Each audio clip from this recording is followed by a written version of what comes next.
कुछ करो ना। तो भाई इसका नाम मत ले, इसने बर्बाद कर दिया है।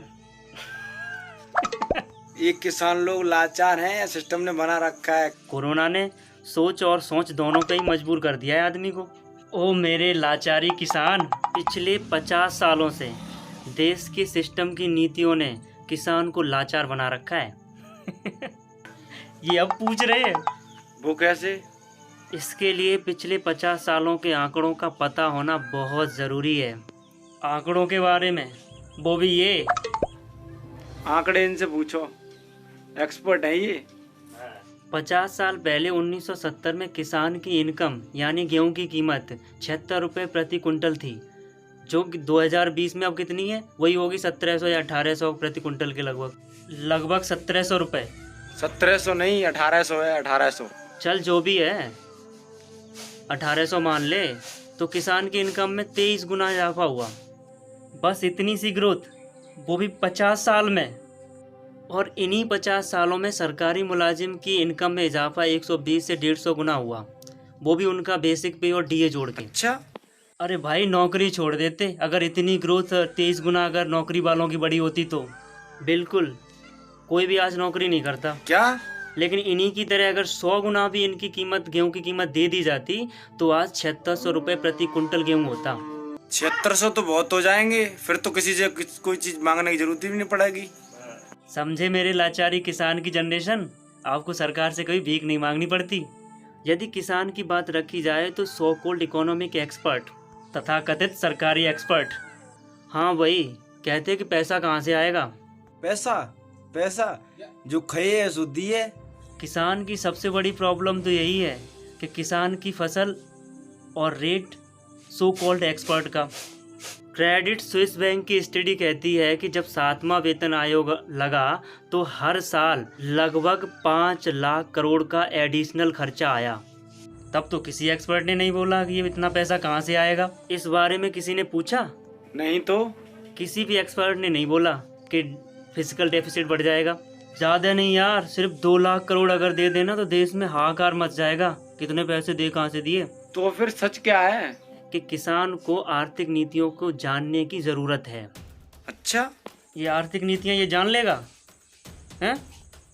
तुमको बहुत बड़े एक्सपर्ट हो का? देश की इकोनॉमिक पॉलिसी का डिज़ाइन ऐसा बनाया गया है कि किसान गरीब का गरीब ही रहे। ये समझना बहुत ज़रूरी है। ये पॉलिसी तो दशकों से चली आ रही है। इसका मतलब हम इन नीतियों की वजह से असमर्थ हैं।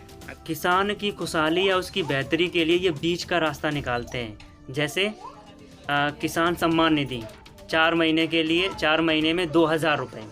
यार अजीब बात है, 2000 रुपये एक महीना कपड़े धोने के तो सुप्रीम कोर्ट के ऑफिसर्स को मिलता है। क्या इनको कपड़े धोने के भी पैसे मिलते हैं?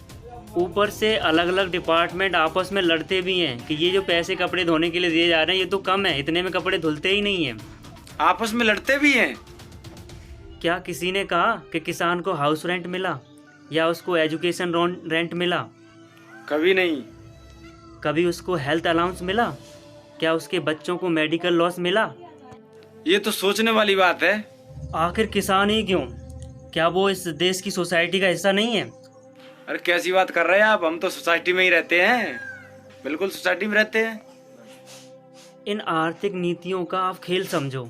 मतलब सरकारी को कपड़े धोने के लिए पैसा मिलता है, क्या किसान कपड़े नहीं पहनता?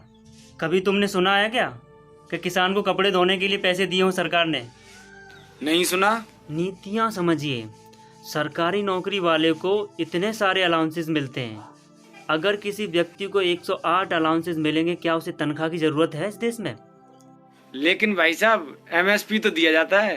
हाँ, एमएसपी मिलता है, पर मिनिमम सपोर्ट प्राइस पे हमें मिलता क्या है? वही यार, जो उसकी लागत लगती है और उसकी जो फैमिली लेबर होती है वो जोड़ देते हैं, बस यही।